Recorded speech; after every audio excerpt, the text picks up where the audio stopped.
할렐루야, 수원이 하나님교회 성도 여러분, 또 아침 묵상 오늘의 말씀에 참여하고 계신 모든 여러분, 지난밤도 평안하셨습니까?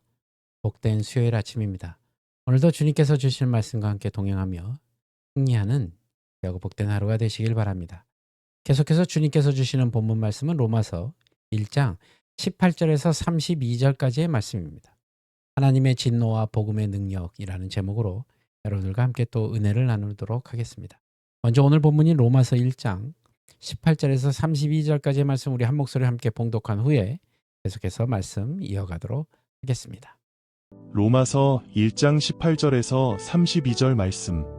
하나님의 진노가 불의로 진리를 막는 사람들의 모든 경건하지 않음과 불의에 대하여 하늘로부터 나타나나니 이는 하나님을 알만한 것이 그들 속에 보임이라 하나님께서 이를 그들에게 보이셨느니라.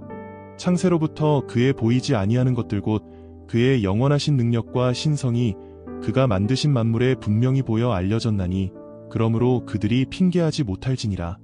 하나님을 알되 하나님을 영화롭게도 아니하며 감사하지도 아니하고 오히려 그 생각이 허망하여지며 미련한 마음이 어두워졌나니 스스로 지혜 있다 하나 어리석게 되어 썩어지지 아니하는 하나님의 영광을 썩어질 사람과 새와 짐승과 기어다니는 동물 모양의 우상으로 바꾸었느니라.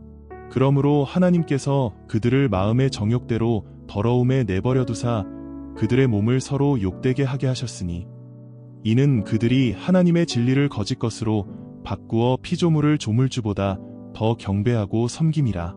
주는 곧 영원히 찬송할 이시로다. 아멘. 이 때문에 하나님께서 그들을 부끄러운 욕심에 내버려 두셨으니 곧 그들의 여자들도 순리대로 쓸 것을 바꾸어 영리로 쓰며 그와 같이 남자들도 순리대로 여자 쓰기를 버리고 서로 향하여 음욕이 부릴듯 하매 남자가 남자와 더불어 부끄러운 일을 행하여 그들의 그릇됨에 상당한 보응을 그들 자신이 받았느니라. 또한 그들이 마음에 하나님 두기를 싫어하매 하나님께서 그들을 그 상실한 마음대로 내버려 두사 합당하지 못한 일을 하게 하셨으니 곧 모든 불의, 추악, 탐욕, 악의가 가득한 자여 시기, 살인, 분쟁, 사기, 악독이 가득한 자여 수군수군하는 자여 비방하는 자여 하나님께서 미워하시는 자여 능욕하는 자여 교만한 자여 자랑하는 자여 악을 도모하는 자여 부모를 거역하는 자여 우매한 자여 배약하는 자여 무정한 자여 무자비한 자라. 그들이 이 같은 일을 행하는 자는 사형에 해당한다고 하나님께서 정하심을 알고도 자기들만 행할 뿐 아니라 또한 그런 일을 행하는 자들을 옳다 하느니라. 아멘. 사랑하는 성도 여러분, 우리는 흔히 복음을 기쁜 소식이라고 부르죠. 그런데 바울은 이 복음을 설명하는 첫 부분을 매우 무거운 주제로 시작합니다. 그것은 바로 하나님의 진노입니다. 기쁜 소식인 복음을 왜 진노의 이야기로 시작했을까요? 그 이유는 복음이 없이는 인류가 하나님의 진노 아래에 놓인 비참한 존재이기 때문에 그렇습니다. 하나님을 알되 하나님을 영화롭게 하지 않는 삶은 하나님의 진노를 부른다고 18절에 밝히고 있죠.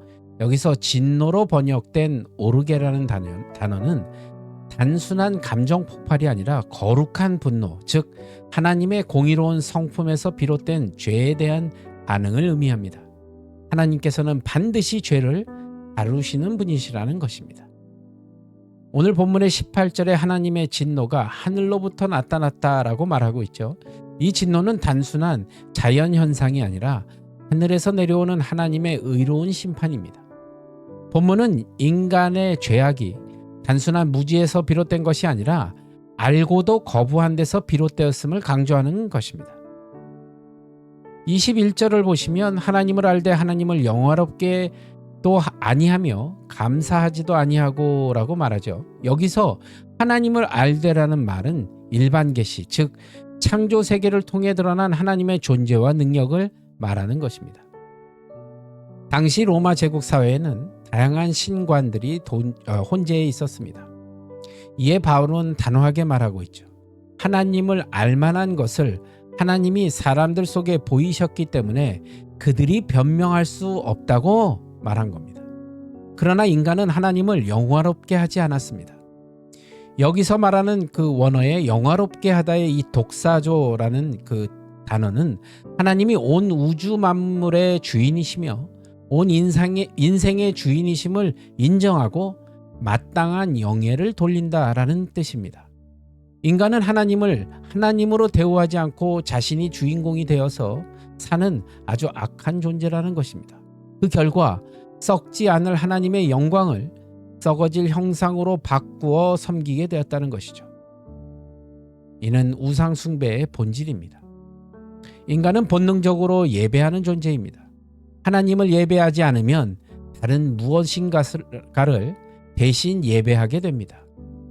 이후에 하나님이 내버려 두셨다라는 표현이 반복되죠. 24절에 그들을 마음의 정욕의 더러움에 내버려 두사라고 표현합니다. 26절은 그들을 부끄러운 욕심에 내버려 두셨으니 라고 표현하고요.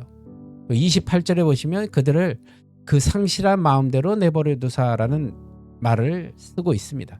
이 단어는 재판정에서 죄인을 형벌에 넘겨줄 때 사용하는 법정 용어이기도 합니다.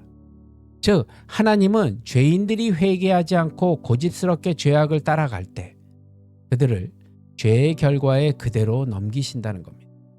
진노는 하나님이 더 이상 개입하지 않으시는 것에서 시작되는 것. 바로 이 내버려 두심의 결과는 치명적이라는 것이죠. 인간은 점점 더 타락한 욕망에 이끌려 성적인 타락이나 사회적, 윤리적인 타락으로 나아간다는 것입니다. 이 목록들을 자세히 보면 놀랍게도 우리가 살아가는 오늘날의 사회상과 너무나도 유사한 것을 알 수 있습니다. 살인과 시기와 미움과 탐욕과 무자비함 등의 죄는 2000년 전 로마의 사회뿐만의 문제가 아니라 오늘을 살아가는 우리에게도 동일한 문제입니다. 복음은 진노 가운데 있는 세상의 유일한 소망입니다. 바울은 앞선 구절인 16절에서 이렇게 선언했습니다. 복음은 모든 믿는 자에게 구원을 주시는 하나님의 능력이라고요. 복음은 단지 마음에 평안을 주는 메시지가 아니라 진노 가운데 있는 인간을 구원하는 하나님의 능력이라는 것입니다. 오직 예수 그리스도를 믿고 주로 고백할 때 우리는 진노의 대상이 아니라 은혜의 주인공이 된다는 것입니다. 사랑하는 여러분, 오늘 우리의 삶을 한번 돌아보시기 바랍니다. 나는 하나님을 알면서도 감사하지 않고 하나님보다 더 다른 것을 사랑하며 우리 자신이 주인이 되어 살아가고 있지는 않냐는 것입니다. 그렇다면 우리도 복음 앞에 다시 서야 할 것입니다. 하나님이 죄에 대해 진노하신다는 소식은 우리를 낙심시키려는 것이 아닙니다.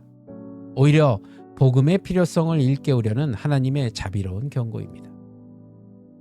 오늘 우리 안의 우상을 버리고 하나님을 영화롭게 하며 진노 가운데 있는 세상을 향해 담대히 복음을 전하는 복음의 전달자가 되시길 우리 주 예수 그리스도의 이름으로 간절히 축복합니다. 기도하시겠습니다. 하나님 아버지, 오늘도 주님 안에서 평안을 누리며 온전히 주님의 영광을 위해 주님의 뜻을 따라 살기를 원합니다. 주님, 오늘도 저희들과 함께 동행하여 주시옵소서. 나사렛 예수 그리스도 받들어 간절히 기도드리옵나이다. 아멘. 여러분, 오늘의 삶 가운데서도 승리하시고 저는 내일 이 시간에 말씀으로 여러분들 찾아뵙도록 하겠습니다. 오늘도 그 안에서 평안하십시오. 샬롬.